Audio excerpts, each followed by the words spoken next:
지역의 진심 MBC 경남.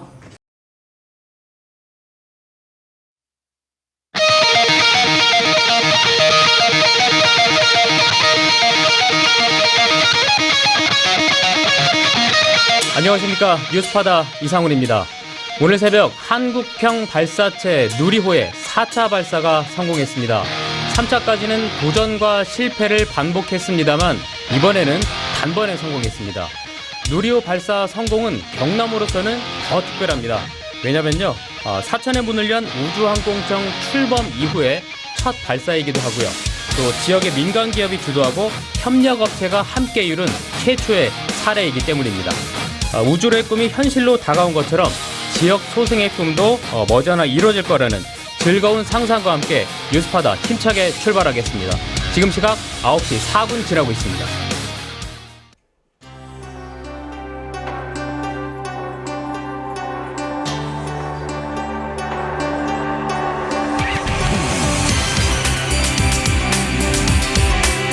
예, 다시 만난 뉴스 시작하겠습니다. 오늘도 김인혜 뉴스 계장과 함께하죠. 어서 오세요. 네, 안녕하세요. 뉴스 계장 김인혜입니다. 예, 반갑습니다.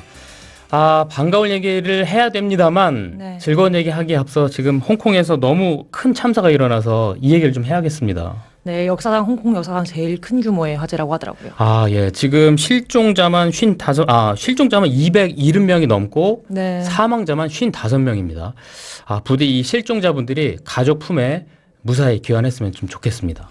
네, 네. 맞습니다. 오늘 준비한 소식이 많아서 네. 바로 시작해 보도록 하겠습니다. 예. 하동 출신의 박주아 선수가 네. 미국 여자 프로야구에 입단했다는 소식 읽어봤는데요. 잠깐만요. 미국 여자 프로야구요. 네네네. 박주아 선수라고 하면은 창원시 여자 이 야구단 창미야. 예. 거기 선수잖아요. 네, 맞습니다. 지금 국가대표 4번 타자도 뛰고 있고 작년에 참 저희 뉴스파다에도 이렇게 출연을 했었거든요. 네. 지금 화면에 나오고 있네요. 이게 메이저리그 거 하면은 네네네네. 박찬호, 추신수, 김하성, 또 이정우까지 이름만 들어도 쟁쟁한 네. 분들 우리가 알고 있을 텐데요. 예. 미국 여자 프로야구 좀 생소하시죠? 사실 저도 생소해서 찾아봤습니다. 네. 영어 철자 나갑니다. 자, WPBL이라고 해서 네. 자, 이게 1943년부터 54년까지는 리그가 있었는데 이후에 중단이 됐다가 이게 70년 만에 다시 열리는 거라고 해요. 네, 그때 당시 담았던 영화가 또 그들만의 리그라는 영화가 있어요. 예. 그걸로 좀 접하신 분들 계실 텐데 예. 이게 부활하는 만큼 네. 경쟁률이 또 관심이 많으니까 네. 경쟁률이 어마어마했을 것 같아요. 그렇습니다. 박주아 선수의 이야기 한번 들어보시죠. 네. 선수라는 꿈을 진짜 생각만 하고 있었는데 실제 현실이 된 게 정말 믿기지 않고 또 감격스러운 것 같아요. 유격수로서의 능력을 조금 많이 봐주신 것 같아요. 강한 어깨나 아니면 또 안정적인 수비력을 좀 많이 보신 것 같고, 그리고 또 제가 수비뿐만 아니라 배팅에서도 좋은 모습과 또 퍼포먼스를 보여드렸기 때문에 그런 부분에서 샌프란시스코 팀이 또 저를 뽑아주셨던 것 같습니다. 이제 지명이 됐고 내년에 WPBL 리그에 가서 정말 프로야구 선수로서 뛰는 건데 한국에서 보여드린 만큼 미국에 가서도 또 꼭 샌프란시스코 팀의 주전 유격수 자리를 맡아서 한국 여자야구 선수가 잘할 수 있다는 모습을 꼭 보여드리도록 하겠습니다. 유니폼 잘 어울리는 것 같은데요. 네. 내년부터는 그럼 미국에서 뛰는 걸 좀 볼 수 있을 텐데, 그렇죠. 아니 박주아 선수 얼마나 대단한 선수인지 좀 설명해 주시죠. 네, 우리 지역의 자랑이죠. 예. 우리 현수막 한번 걸린 거 볼까요? 현수막이요. 네. 여기 있네요. 보면 진교면 출신 박주아 선수, 예. 미국 여자 프로야구 드래프트 샌프란시스코 지명 쭉 이렇게 붙어 있는데요. 네. 사진은 직접 제공해 주셨습니다. 본인이 직접. 네네네네. 저 보면 너무 심장이 떨릴 것 같아요. 하동의 딸입니다. 네. 그래서 화질이 조금 안 좋은데 네. 저 보면 하동 진교 출신이세요. 네. 그래서 초등학교 때부터 야구를 시작했고 고등학교 때는 하동군에 여자 야구부가 없어서 그렇기 창원에 때문에. 있는 창미아에 이제 오가면서 일주일에 네. 한 번씩 오가면서 이제 준비를 했다고 합니다. 맞아요. 창미아가 지금 경남에서 유일한 여자 야구단이잖아요. 네. 그 초등학교 때는 이 유소년이니까 이 남자 선수들하고 같이 했을 테고. 네. 근데 이 중학교, 고등학교 가면은 이제 따로. 여자 선수들이 없으니까 그렇죠, 그렇죠. 어쩔 수 없이 이렇게 포기해야 되는 상황이 다반수일 텐데 박주아 선수가 이 창미아에서 뛸 때부터 이미 최연소고 그때부터 4번 타자 역할을 했잖아요. 네, 천재라고 소리 들었다. 야구 천재. 강백호처럼. 네. 대단합니다. 떡잎부터 남달랐군요. 네, 이게 네. 미국 여자 프로야구가 창단한다는 소식을 듣고 네. 올 8월에 네. 이제 미국으로 건너가서 테스트를 받았는데요. 예. 전 세계 10개 국가에서 600여 명이 되는 선수가 참가했고요. 예. 최종적으로는 120명이 확정됐다고 합니다. 아, 그럼 박주아 선수가 지금 나오고 있는데 샌프란시스코에 지명이 된 거잖아요. 그렇죠. 그럼 샌프란시스코에서 뛰고 있는 선수 하면 외야수에 이정우 선수가 있습니다. 그렇습니다. 그러면 네. 샌프란시스코 친구 될 텐데 내년에는 그 박주아 선수랑 이정우 선수가 같은 동네에서 이렇게 예. 뛰는 걸 볼 수 있겠네요. 네, 이게 박성수와 함께 미국 여자 프로야구에 입단한 선수가 네. 3명 더 있는데요. 예. 김현아, 김라경 그리고 박민서 선수도 음. 정말 축하드립니다. 아, 진짜 축하합니다. 남- 예. 우리 남자 선수들 같은 경우는 네. 메이저리에 가면 엄청 이제 막 기사가 빵빵 나잖아요. 그렇죠. 네, 여자 선수 소식이 조금 접하기 예, 어려워서 저도 오늘 처음 알았네요. 너무 자랑스러워가지고 들고 와봤습니다. 덕분에 좋은 소식 잘 네, 들었습니다. 다시 한번 축하드립니다. 네. 그러면 두 번째 소식은 제가 사진으로 먼저 시작을 좀 해야 될 것 같아요. 사진을 먼저 보여드리겠습니다. 이게 지난 20일에 나오고 있죠. 네. 진주시청에서 소싸움 폐지하라는 측 사진입니다. 네. 반면에 지금 고유의 전통 문화유산이다. 이걸 지켜달라 하는 이 측의 지금 사진인데 팽팽한 설전이 있었습니다. 네, 사진 보니까 저게 같은 장소인데 맞아요. 심지어 같은 날 저렇게 맞불을 놓은 거예요. 네, 그렇습니다. 소싸움에 대한 찬반 논의가 뭐 하루 이틀은 아닌데 네. 갑자기 이렇게 불거진 이유가 있을까요? 일단은 저 시민단체가 갑자기 기자회견에 나선 건요. 네. 내년도 진주시 예산안에 보니까 소 힘겨루기 대회 관련해서 6억 원 정도 지금 예산이 편성됐기 때문입니다. 먼저 이 예산안 폐지를 주장하는 단체 측의 얘기 먼저 들어보시죠. 소싸움에 대한 동물학대 의식이 커지면서 2025년 1월에 국가유산청은 소싸움에 대해 모형유산 조사를 하지 않기로 결정했습니다. 7월에는 소싸움 폐지를 요구하는 국회 국민동의청원에 5만 명이 넘게 동의해서 국회 해당 상임위에 상정되기도 했고요. 이에 동물학대 측면과 지역 경제 활성화에 별다른 효과를 보이지 못하고 있는 점을 이유로 진주 지역사회를 중심으로 해서 진주 소싸움 대회 폐지를 원하는 시민 모임을 구성했습니다. 그 예산안이 책정된 것만 확인했고요. 지금 담당자하고 계속 통화가 안 되어서 정확한 그 액수는 지금 확인을 해야 됩니다. 네. 저도 소싸움이라고 알고 있는데 이게 소 힘겨루기 대회 뭐 이름을 바꾼 걸 살짝, 보니까 네. 이게 아무래도 동물권을 네. 의식한 것 같아요. 그렇습니다. 근데 저는 뭐 소 힘겨루기나 소싸움이랑 뭐 똑같은 것 같은데 네. 어쨌든 네. 이 소싸움 대회 한 번 치르는데 6억이 드는 건 아닐 거잖아요. 예, 그렇습니다. 네. 한 번에 6억을 주는 것은 아니고 이게 1년에 한 20번 정도 대회를 치르는데 그때 지원이 되고 또 전국 대회를 나간다. 그럴 때 또 지원을 하고 이런 겁니다. 그렇게 6억을 예. 주는군요. 그동안은 이 7억에서 8억 원 선이었었는데 이게 경북 청도 소싸움으로 유명한 경북 청도 다음으로 많은 액수였어요. 이것도 의식해서 좀 네네네. 줄어든 것 같은데 근데 진주시 시민단체는 폐지를 강력히 주장하고 있고 네. 다른 사람들은 또 어떻게 생각하는지 국민 여론은 좀 어떤가요? 그래서 저희가 찾아봤습니다. 지난해 동물학대 소싸움 폐지 전국 행동이 여론조사를 좀 했거든요. 전문 여론조사 기관에 의뢰를 했는데 자 지자체 세금으로 소싸움 대회 지원에 동의하느냐에 동의하지 않는다가 56.9%고요. 동의한다가 39%밖에 안 됩니다. 동의하지 않으면 저렇게 많은데 6억을 네. 배치했다는 게 전 좀 이해가 되지 않는데요. 그래서 이제 소싸움 대회를 한다면 그러면 볼 의향이 있는지도 물어봤거든요. 70.1%가 볼 의향이 없다. 28%만 보겠다. 이렇게 답을 했습니다. 그렇죠. 요즘 볼 게 많은데 네. 굳이 소싸움 대회를 네. 저도 그렇게 보러 가고 싶지는 않은데. 저는 취재하면서 현장도 가봤었는데, 뭐 전통에 대한 그 생각도 물론 있습니다만, 소가 분명히 힘들어하는 모습 좀 보이더라고요, 저는요. 그렇죠. 네. 이렇게 소싸움에 대한 부정적인 인식 때문인지는 몰라도 소싸움 대회를 열던 전국의 지자체들 조금씩 줄이고 있습니다. 그럴 현재는. 것 같아요. 예. 그 흐름이 좀 자연스럽게 흘러가는 게 당연한 것 예. 같은데요. 소싸움 대회가 지금 나오는 것처럼 개최 가능한 곳이 전국 11개 시군인데요. 내년 내 예산을 편성한 곳. 자, 경남의 진주, 창원, 의령, 창녕 이렇게 경남의 4곳뿐입니다. 좀 민망하네요. 경남밖에 없어가지고. 네. 이거 뭐 시대 흐름을 좀 못 따라가고 있는 건 아닌가 싶은데. 이게 보면요. 이 코로나 때 대회를 중단했던 김해시, 함안군 그리고 전북, 정읍, 완주군은 이 사실상 이 소싸움이 폐지된 상태고요. 올해까지 대회를 좀 열었던 이 경북 청도나 달성군 네. 여기도 내년에는 예산을 편성하지 않았습니다. 근데 이게 예산을 이제 편성하지 말자고 네. 하면 좀 반발하는 측이 좀 가만히 있지 않을 것 같아요. 그렇습니다. 예, 예. 네, 어떤가요? 직접 한번 그 얘기를 한번 들어보시죠. 우주 시민단체나 녹색당 같은 경우에는 서로의 입장의 가치의 차이거든요. 물론 예를 들어서 우리는 민속이다. 당연히 지나가는 사람한테 소가 아파요, 힘들어요, 그러면 당연히 싸움은 하지 말아야 하지, 해야 될 사람 없거든요. 근데 이 신겨루기 소 같은 경우는 아무리 사람이 이 축주가 손을 땡겨도 싸움을 할 의사가 없으면 손은 힘을 겨루지 않아요. 삼국시대부터 이어져 100년 넘는 역사가 이제 진주 민속놀이면 전통으로 상징으로 이어온 거라서 우리는 보존해야 된다. 네.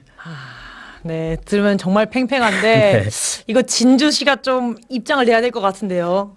그러니까 시민단체는 안 된다. 근데 네. 협회 측에서는 유지해야 된다. 이러고 있으니까 진주시가 지금 어쩔 줄 몰라 하고 있습니다. 예. 난감한 처지인데 인터뷰를 좀 피했고 반면에 이제 정용학 이 진주시의회 기획문화위원장 이렇게 얘기했습니다.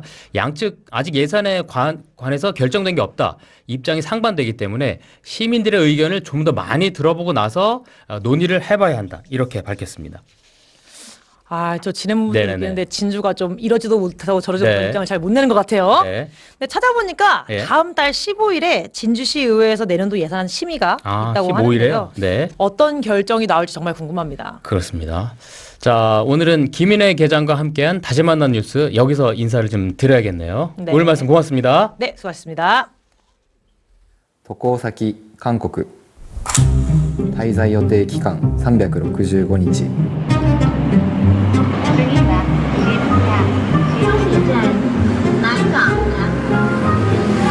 国籍日本中华民国名前林浩二吴静文人は聞くどうして韓国なのかと K-POP、K ドラマ、K フード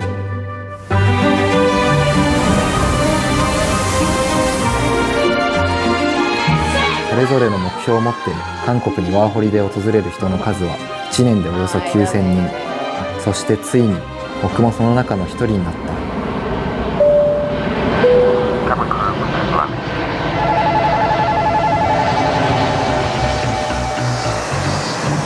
This stop is 종로오가. 这个是台湾双人加大，韩国单人是台湾标准双人，150跟200。对啊，你们应该要看这个的。看单人的话，基本上电影院。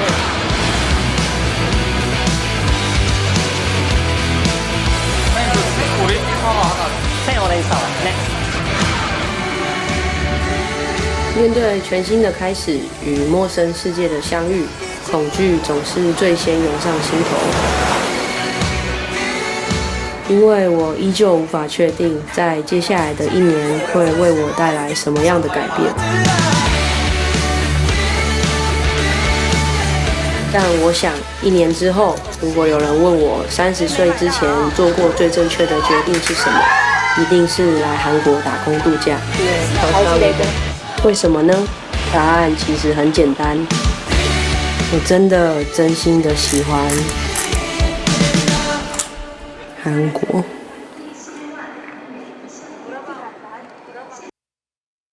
이것이 영화인가 다큐멘터리인가 궁금합니다. 방금 보신 한국이 좋아서를 만든 조현욱 PD 초대했습니다. 반갑습니다. 반갑습니다. 조현입니다. 네.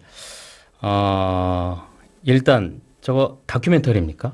다큐멘터리입니다. 영상이 정말 좋습니다. 감사합니다. 네. 아니 올해 상복이 정말 많은데요. 자, 어제 일단 방송문화진흥회 지역 프로그램 대상 받았죠.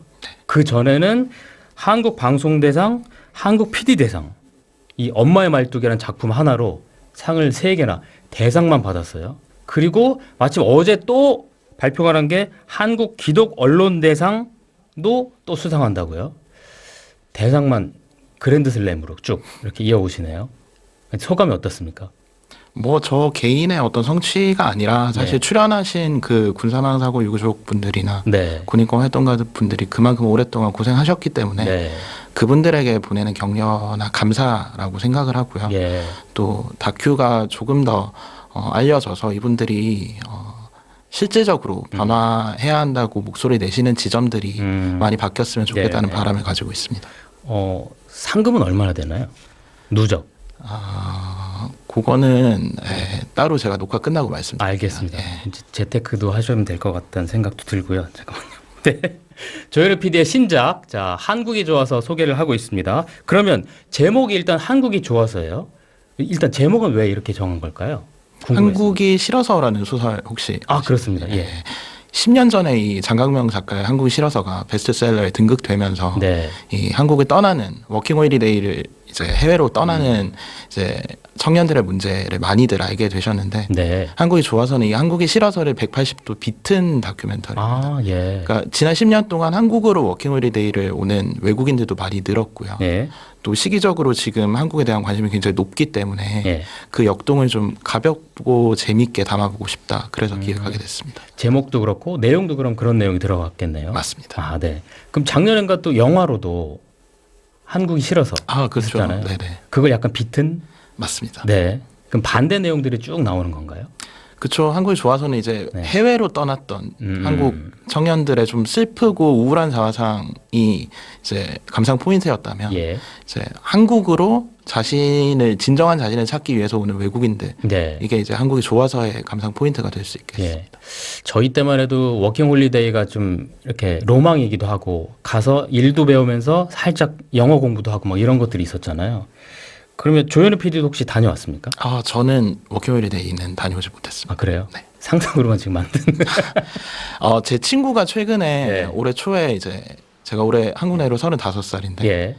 이제 딱 그 나이가 마지노선일 때 캐나다 워킹홀리데이를 떠났어요. 예. 그래서 그 친구를 보면서 마지노선이라고 할 만한 이 나이에 좀 낯선 곳으로 가는 그 마음은 무엇일까? 또 가서 찾고자 하는 것은 또 무엇일까? 네.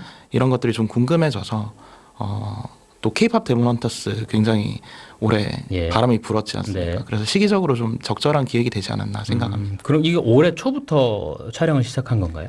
올해 초부터 이제 많은 워홀러들을 만났고 최종적으로 이제 함께할 친구들을 찾는데 많은 시간을 보냈고 네. 여름부터 촬영을 해서 예. 최근에 이제 촬영 끝냈습니다. 그랬군요. 그러면 우리나라에 이 워킹 홀리데이로 온 사람들 얼마나 돼요? 9,000명 정도가 이 예. 워킹홀리데이 비자를 발급받고 있다고 하는데 H1 예. 비자라고 하거든요. 네. 근데 이제 앞으로 네. 점점 더 늘어날 거라고 많이들 전망하시는 것 같아요. 네.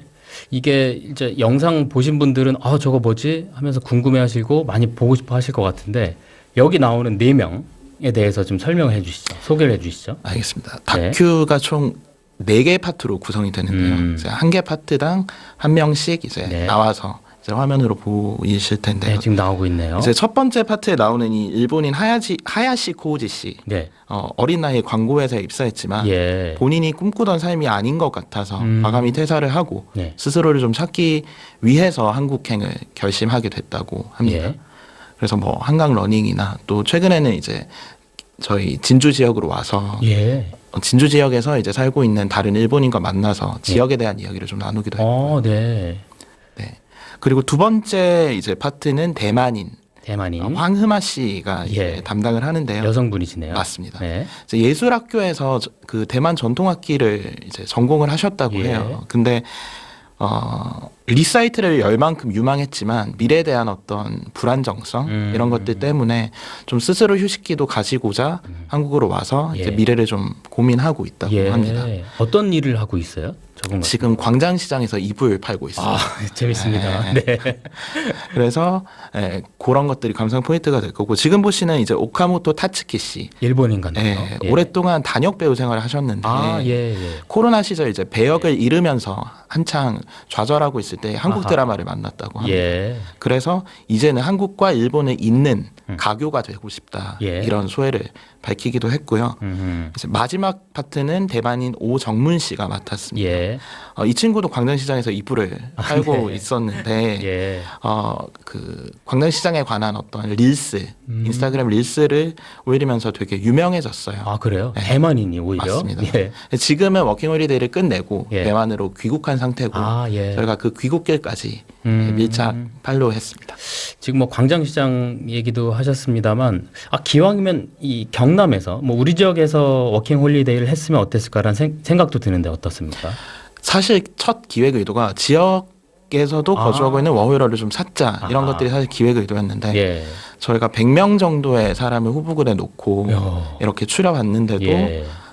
지역에 이렇게 장기적으로 거주하는 워홀러들은 아직 많지 않더라고요. 예.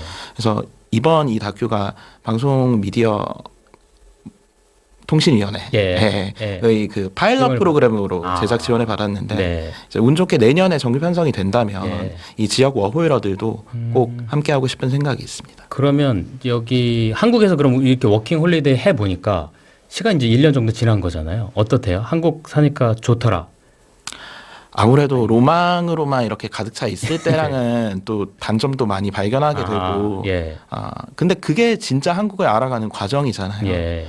뭐 단점을 많이 발견하게 됐다고 해서 이 예. 친구들의 어떤 한국에 대한 애정이 네. 식은 게 아니라 뭐 너무나 강력한 콘텐츠들이 지속적으로 나오고 네. 있고 사계절을 느낄 수 있고 또 사람들의 성격이 솔직하고 아. 이런 것들이 네. 계속 한국에 대한 애정을 지속할 수 있게 하는 요인들이라고 합니다. 예. 저희 뉴스파다 지역소생연구소가 늘 다루는 문제지만 지역 일자리 문제, 청년 유출 문제 심각하잖아요. 뭐 글쎄 뭐 미래 불안한 건 또 마찬가지일 테고. 근데 혹시 이 워킹 홀리데이 온 이분들도 역시 마찬가지입니까? 어떻습니까? 그렇죠. 사실 뭐 청년 문제하면 우리나라 문제인 것만 예. 같았는데 네네네. 그게 아니라 뭐 대만만 하더라도 TSMC로 대표되는 이공계열의 기업이 아니면 굉장히 좀 취업의 문턱이 높고 그렇군요. 또 일본은 최근에 그 퇴사 대행 서비스 업체 이런 것들이 막 생겨나고 있다고 하더라고요.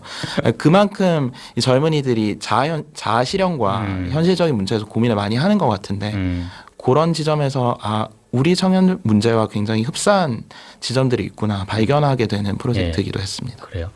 사실 뭐 우리나라의 외국인들이 와서 즐기는 모습, 또 우리나라 음식을 먹고 좋아하는 모습, 뭐 이런 걸 담은 프로그램들이 많은데 한국이 좋아서 하고 차별점은 뭘까요? 이 프로그램은 워킹 홀리데이의 모든 것을 설명하려고 하지 않고요.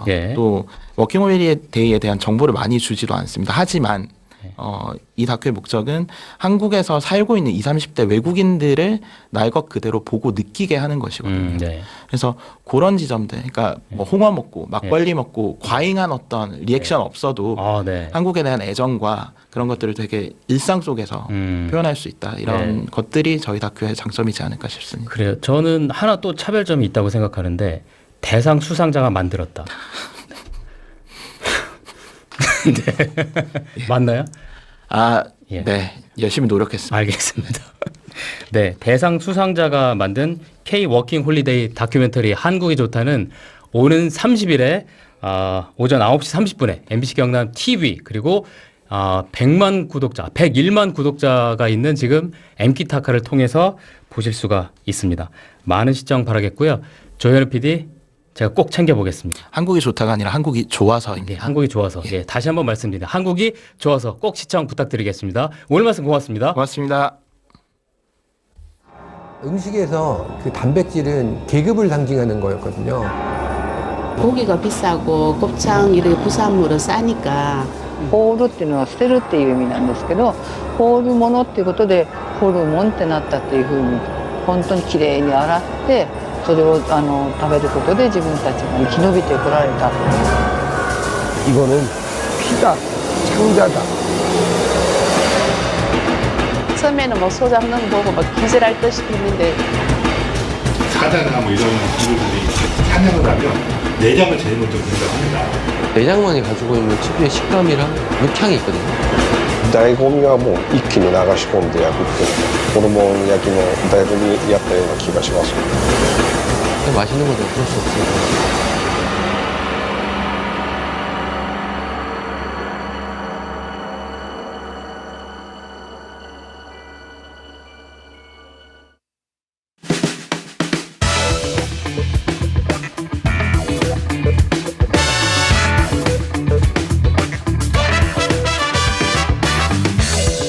현우, 니는 뭔 일 해가 묵고 살기고 잘 안 됩니다만.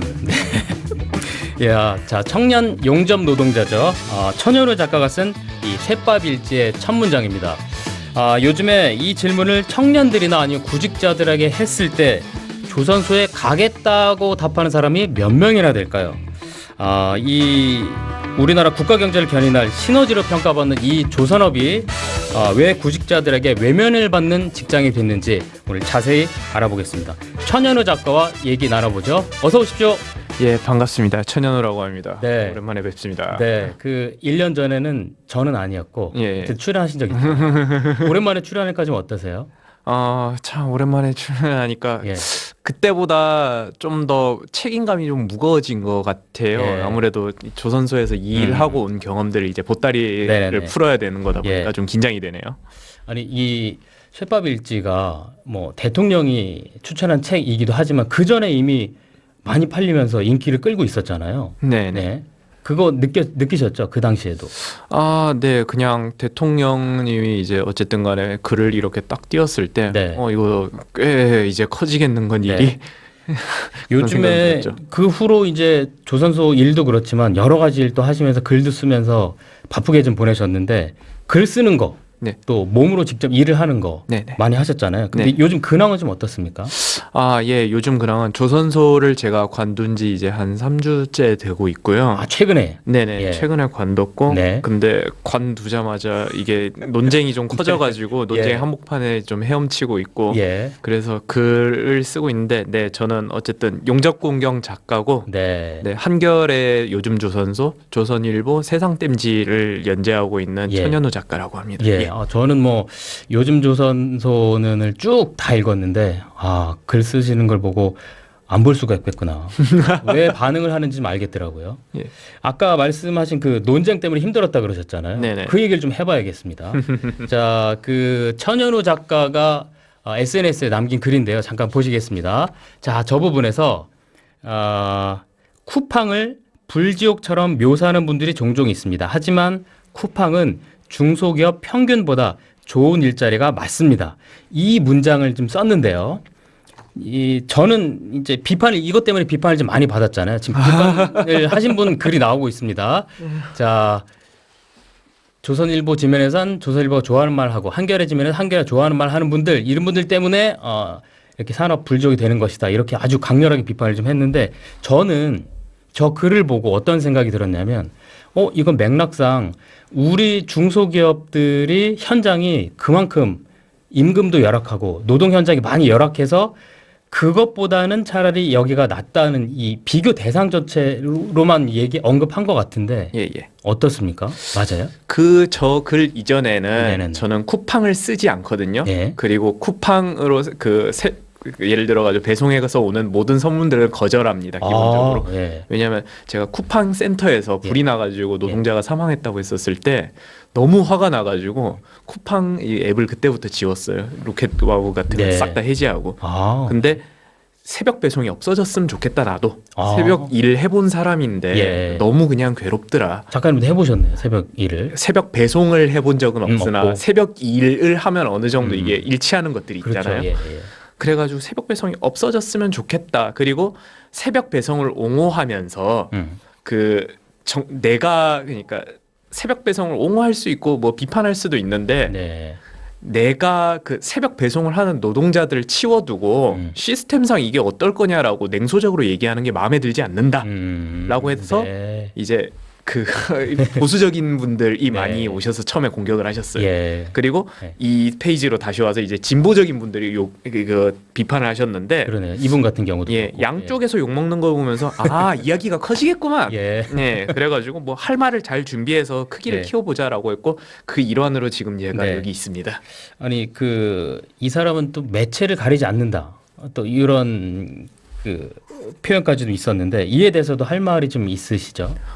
사실은 근데 이거는 또 그분이 그렇게 말씀하신 이유도 알겠고 사실 어쩔 수 없다고 생각해요. 왜냐하면은 그 두 방법이 좀 다른데 저는 최대한 많은 분들한테 이야기가 좀 퍼졌으면 좋겠어요. 사실은 그냥 이 이야기는 다들 보편적으로 좀 했었으면 좋겠고 이 보편에서 우리가 출발했으면 좋겠다라고 생각하지만은 특정 매체가 마음에 안 드시는 분들도 분명히 있고 네. 이거는 제 평판의 문제인 거고 결국은 감내해야 할 사항이라고 생각하고 있습니다. 그렇군요. 이제 뭐 배경을 아까 조금 설명하셨습니다만 이 뭐 일부 업체 배송 업체 같은 경우는 새벽에 쭉 배송하면서 뭐 맞벌이 부부 같은 경우는 이게 꼭 필요하다 새벽 배송이 이런 얘기도 있고 어떤 경우는 이제 이 반대 목소리도 있지만 김영훈 노동부 장관 같은 경우는 이 새벽 배송 이런 심야 노동 이런 것들이 2급 발암 물질이다 이렇게까지 얘기해서 이제 확산이 되고 있던 상황이었었어요. 그러면 이 쿠팡은 중소기업 평균보다 좋은 일자리가 맞다 이렇게 확언하는 이유가 뭔지 천효 작가가 본 또 주변 친구들이 경험한 중소기업 실태는 어떻습니까? 쿠팡하고 중소기업이 왜 벌어지냐면요.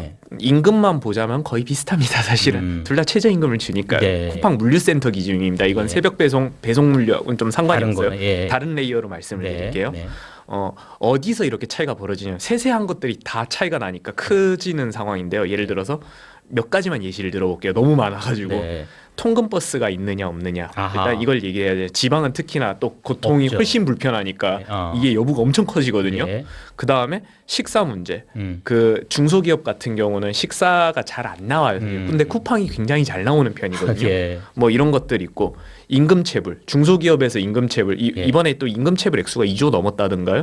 근데 쿠팡은 임금체불이 그러니까 부분적으로 일어난 부분이 있다고 들었는데 제가 들은 임금은 그때그때 바로 입금이 됩니다. 임금체불의 가능성이 낮죠. 대기업이니까. 그 다음에 상제 처리 그 전에 안전한가. 쿠팡 물류센터 당연히 그렇게까지 막 안전한 거 아니죠. 뭉을 쓰는 일이니까. 네, 맞습니다. 근데 그럼에도 불구하고 건설업과 노후한 설비의 제조업들보다는 상대적으로 안전하고 그리고 안전 감시 시스템이 잘 작동이 되고 있죠. 크기가 크니까 안전에도 규모의 경제가 적용이 되거든요. 그리고 이게 파생 효과인데 산재 처리가 쉬우냐? 산재 처리를 할 수 있죠. 근데 보통 이제 중소기업 같은 경우 공상 처리를 한단 말입니다. 그런 것들이 있고 뭐 연차 사용에 관련해 가지고서라도 연차 사용을 하려면은 이제 쿠팡은 한다고 그냥 통보를 하면 되는데 저는 이제 연차 사유서를 써야 되고 이제 시나리오를 써야 됩니다. 왜 작가의 내가 역량을. 쉬는지 정확하게 그러니까 제대로 설명. 너 그것 때문에 쉰다는 거야 해서 이제 차단당할 수 있으니까. 연차 사유서를 써야 되는데 이게 그러면 이제 시나리오 작가로서 복잡해지는 거죠. 이거 이 이야기 언제 썼더라? 엄마 아프다고 하거나 뭐 등등. 그렇군요.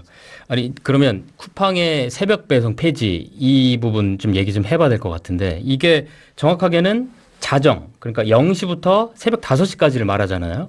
이게 그러면 소비자들 말고 배송기사 입장에서 보면 그 시간에는 뭐 수월하게 달릴 수도 있고 주차도 그렇고 또 수당도 붙으니까 더 좋다 이런 얘기도 있을 것 같은데 어떻습니까? 여기에 대해서는 어떻게 생각하세요? 우선은 저는 새벽 배송이 정확하게 어떻게 운영되는지 잘 모릅니다. 왜냐하면 새벽 배송이 굉장히 복잡하더라고요. 막상 파보니까. 거기에 대해서 말을 얻는 것보다는 제가 새벽 일을 해봤던 경험을 좀 얘기를 해보고 싶은데요. 저는 주야교대 일이나 새벽 일을 하면서 발암물질, 뭐 건강의 위험, 실질 물리적인 위험 말고도요. 주의력이 떨어진다거나 뭐 이런 것도 있는데 그냥 세상이랑 고립되는 게 너무 고통스러웠어요. 왜냐하면은 새벽 일이라는 게 기본적으로 그렇잖아요. 그 지인들하고 시간을 내기도 어렵고 그리고 파생해서 취미 같은 것도 갖기 어려워요. 왜냐하면 저녁을 위주로 전부 다 취미를 보통 이렇게 전개를 하니까요. 맞습니다. 네. 이런 것들을 봤었을 때 발암 물질 얘기 외에도 사실은 정신건강 문제도 굉장히 클 거라고 보는데 그래서 새벽 배송을 존치할지 아닐지는 제가 말할 수는 없으나 만약 그거 계속 지속한다고 한다면은 정신건강 문제도 같이 좀 들여봐야 되지 않느냐. 저는 그렇게 생각합니다. 그렇군요. 자, 아까 그 SNS의 반론처럼 자, 천현우 작가의 말과 글이 만약에 이제 쿠팡이라는 그 기업의 경영 방식을 합리화한다. 이런 지적에 대해서는 어떻게 생각하십니까? 동의할 수 없습니다. 동의할 수 없는데 왜냐면요. 이게 우리가 얘기를 할 때 결국은 사실관계를 가지고 얘기를 하지 않으면은 서로 어긋나요. 근데 이 뭐가 문제냐면은 쿠팡의 나쁜 점 있죠. 나쁜 점 굉장히 많고 언제든지 얘기할 수 있죠. 그러니까 뭐 플랫폼 노동을 우회해가지고 노동법을 막 무효화시킨다든가 뭐 이런 것들 다 얘기해 볼 수는 있는데 나쁜 점은 나쁜 점대로 논해야 되고 그럼에도 불구하고 쿠팡이 왜 지방에 딱 떨어지면은 글로 사람들이 다 몰리는지 그건 또 다른 얘기 맥락이지 않습니까?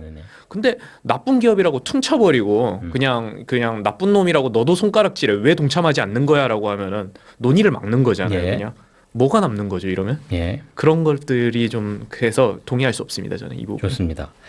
그러면 이번에는 직장으로서 조선소에 대해서 한번 얘기를 해봐야 될 것 같아요. 자, 조선소들 지금 뭐 하나오션도 있지만 여러 가지 조선 3대 빅 조선 업체들은 다 지금 주가가 지금 하늘을 뚫고 있는 상황인데요.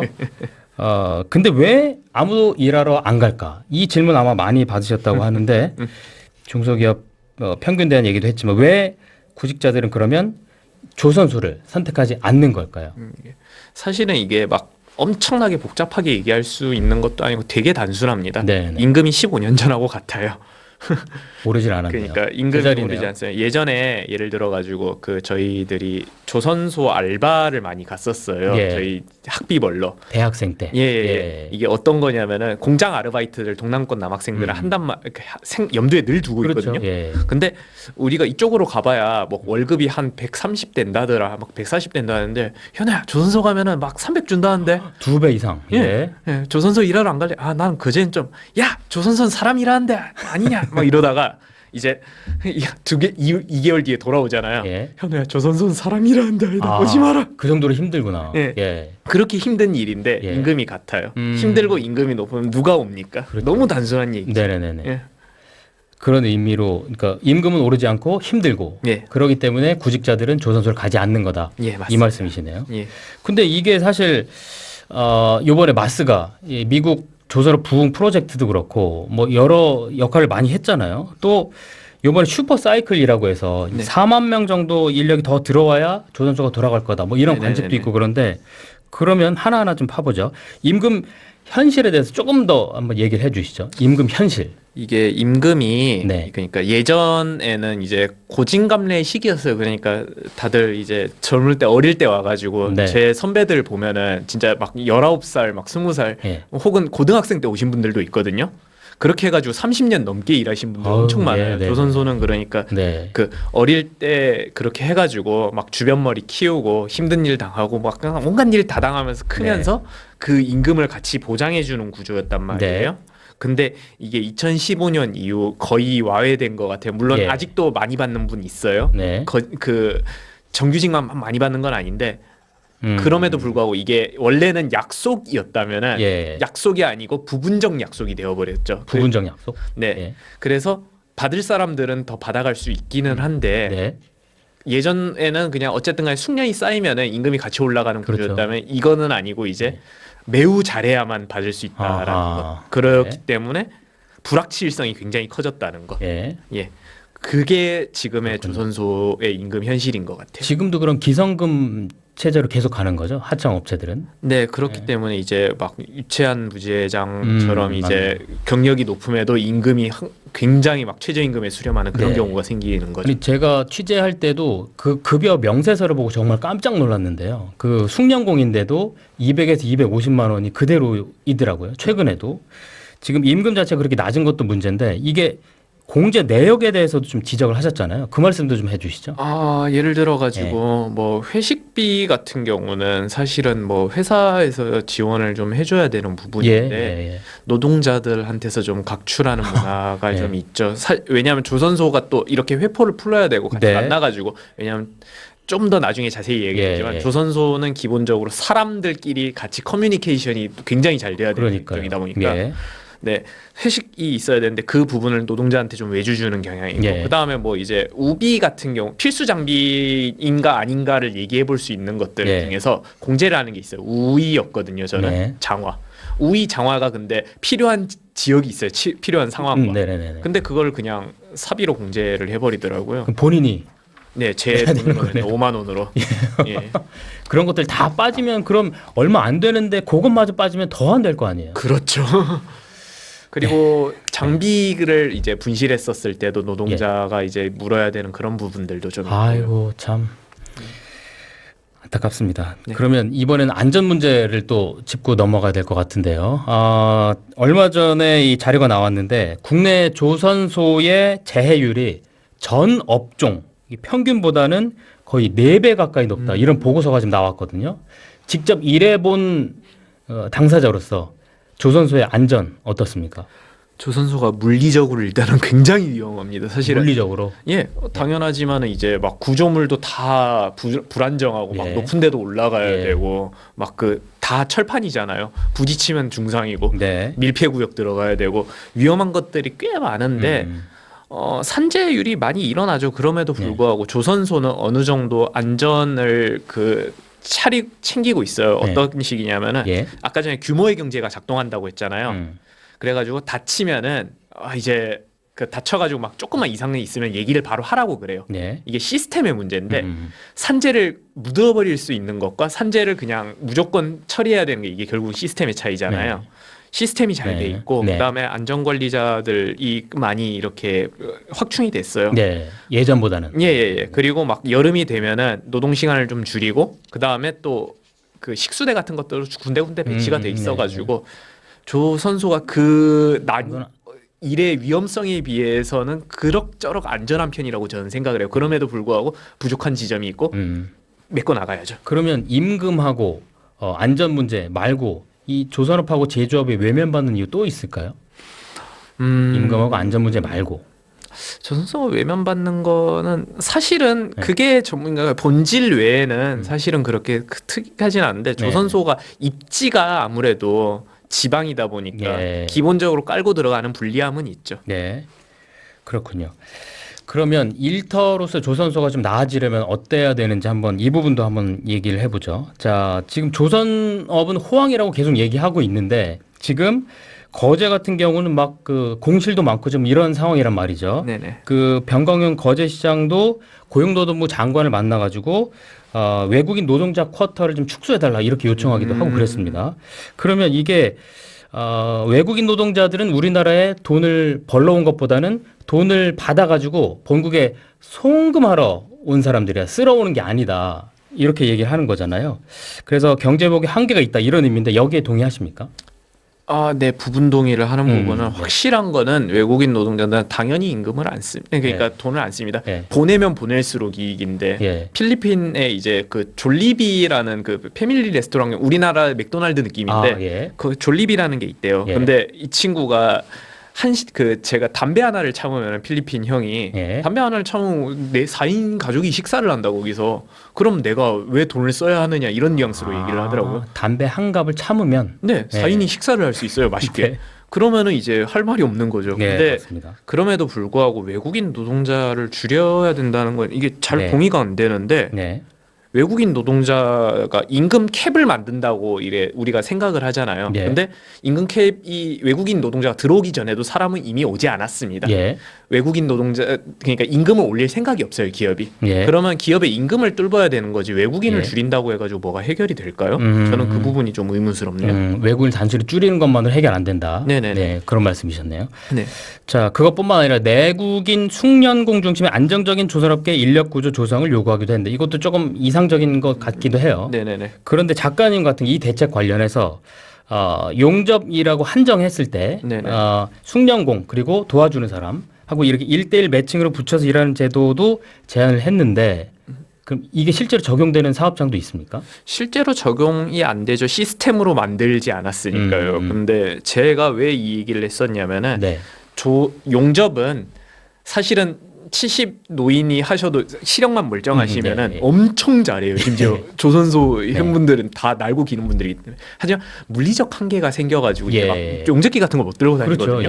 그럼 같이 이렇게 하면서 도제식으로 물려주기 되게 좋은 시스템 같은데 왜 이걸 안 하냐라는 거예요. 이게 제 의문이었죠. 그런 의미셨군요. 그러면 숙련도 승계를 하고 이 조선소로 인력을 또 불러들일 수 있는 가장 빠른 처방 그럼 역시 임금, 돈 문제. 사실은 제가 아까 전에 말씀드렸다시피 조선소가 있는 지역들이 기본적으로 우리의 모든 걸 받아들이고 있는 서울과 너무나도 먼 지역이기 때문에 그 자체로 이미 지리에서 마이너스를 먹고 들어갈 수밖에 없잖아요. 그러면 임금을 결국은 많이 주는 것 과 일자리를 늘리는 것, 그런 일자리를, 그거밖에는 방법이 잘 안 보여요. 지금. 예, 그런 대안을 좀 제시를 해주셨고, 그럼 분위기 조금만 바꿔서 그러면 우리나라 그 조선소를 포함해서 네. 제조업 분야의 네네. 인력들 생산성이 다른 나라보다 잘하잖아요. 탁월한가? 옆에서 보니까 좀 어때요? 엄청납니다. 아, 그래요? 그 조선소의 경우는 네. 이제 저가 가장 변수가 많은 이제 외업, 배 안으로 들어가거나 혹은 배를 바깥에 배를 이렇게 만드는 것 작업을 했었거든요. 예. 근데 뭐 예를 들어가지고 해가 동쪽에서 뜨잖아요. 예. 그러면 서쪽에서 일을 시작을 하고 바람이 또 북쪽으로 불잖아요. 그러면 북쪽을 등지고 일을 하고 예. 그러니까 이 모든 것들부터 해가지고 맞춤형으로 바로바로 네네, 가능하네요. 그 비 오네? 그럼 밑으로 내려가가지고 바로 그러니까 실시간으로 이게 한정된 자원 가지고 네. 모든 그 지혜를 짜내가지고 해야 되는 일이거든요. 네. 그러면서 이제 또 소통도 잘해야 되고 네. 굉장합니다. 근데 막 이제 손기술로 막 경이로운 막 피지컬한 이런 것들이 아니고 그냥 일머리를 총체적으로 돌릴 수 있는 것들이 너무 많기 때문에 경이로운 이 일머리에 대한 경이로움이 있는 거죠. 그렇군요. 이 천효 작가 같은 경우는 직접 현장에 있다가 지금 글 쓰는 일도 하고 계신데 이 조선소에 남아가지고 숙련을 쌓는 길 이게 정말 앞으로도 비전이 있다고 보세요? 비전이 있죠. 그리고 그렇게 해야 되고 왜냐하면은 기계로 대체할 수 없는 부분이 너무 네. 많았어요. 제가 봤었을 때. 그러니까 저도 기계 써야 된다 파거든요. 인력이 축소 사회니까. 근데 조선소가 그게 안 돼요. 막 포복해서 가야 되는 데 있고 막 이렇게 숙여서 이렇게 반대로 이렇게 해서 용접하는 부분이 있고 변수가 너무 많은 거예요. 이거를 기계로 다 어떻게 퉁칠 수가 없을 것 같아요. 그래서 숙련공을 많이 양성을 해야 되는 거. 근데 지금 숙련공 양성 시스템이 망가졌으니까 이걸 복원해보자라는 게 제 취지입니다. 그러면 청년 기술 노동자들이 이 지역에 진짜 정착하려면 정부나 기업들이 뭐 어떤 부분에 좀 노력을 해야 될까요? 이거는 조선소뿐만 아니라 그냥 청체적으로 뭐 창원, 울산 이 얘기를 다 해봐야 되는데 양질의 일자리를 만들어야 되고 특히나 여성 일자리가 많이 필요합니다. 양질의 일자리와 여성 일자리. 특히나 여성 일자리. 왜냐하면은 여성들이 지역을 더 많이 떠나는 거는 여성 일자리가 결국 없기 때문이고 근데 막 이제 우리가 흔히 생각하는 게 서울에 뭐가 많으니까 결국은 가는 거 아니냐라고 하는데 맞습니다. 부산에서 그 상경하신 분들 다 얘기 들어보면 일자리만 있으면 얼마든지 내려가고 싶다 나도 내가 왜 고향을 등지고 싶으냐 서울 사람 많은 건 질색인데 이렇게 얘기를 하는데 그렇군요. 결국 일자리 문제라는 거죠. 오늘 뭐 시간 관계상 이제 못다한 얘기 하고서 좀 인사를 좀 해야 될 것 같은데요. 작가님 마지막 한 말씀 부탁드리겠습니다. 저는 최근에 이제 그 소장님하고 나왔던 소장님하고 이제 반장님하고 이렇게 술자리를 했었어요. 저는 사실은 조선소에 너무 이거저거 많은 얘기를 떠들고 다녀가지고 야단을 맞을 줄 알았거든요. 근데 그게 아니었어요. 그분이 얘기하는 게 야, 네가 좀 여기 얘기를 좀 잘해줘. 우리도 15, 뭐 19살 이렇게 입사해가지고 3, 40년을 이렇게 일해왔고 이렇게 우리의 숙련들이 사라지는 게 너무 아까워. 가르쳐주고 싶고 잘하고 싶은데 젊은이들이 오지 않고 젊은이들한테 우리가 줄 수가 있는 게 없어. 그렇기 때문에 이걸 좀 개선이 됐었으면 좋겠어라는 얘기를 들었는데 그래가지고 이런 부분이 잘 개선이 됐었으면 좋겠어요. 저도. 오히려 혼나지 않고 그런 얘기를 오히려 더 잘 전해달라 이런 얘기를 들었네요. 그게 그분들 소망이신 것 같습니다. 알겠습니다. 그런 얘기들을 요즘 조선소나 세상 땜질에서 앞으로 자세하게 꼼꼼하게 사람들이 알 수 있게 전해주셨으면 좋겠습니다. 앞으로도 열심히 전달해 보도록 하겠습니다. 다음에 부르면 또 오실 거죠? 물론이죠. 오늘 말씀 여기까지만 듣겠습니다. 작가님 오늘 말씀 고맙습니다. 감사합니다.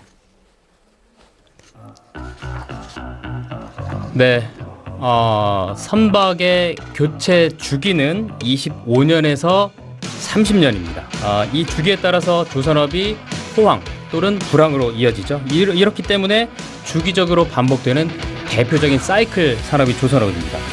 2010년대 조선업이 불황일 때 떠난 노동자만 무려 10만 명이나 됩니다. 원청의 곡소리가 난다는 건 하청에 이미 49제를 지난 뒤라는 표현처럼 불황은 낮고 또 약한 곳을 먼저 부러뜨렸습니다. 다시 이 호황이라는 사이클에 올라탄 조선사들이 더욱 장기적인 안목으로 사람을 키우고 지역을 돌아보기를 기대해 보겠습니다. 뉴스파다 지역소생연구소 오늘은 여기서 인사드리겠습니다. 여러분 고맙습니다.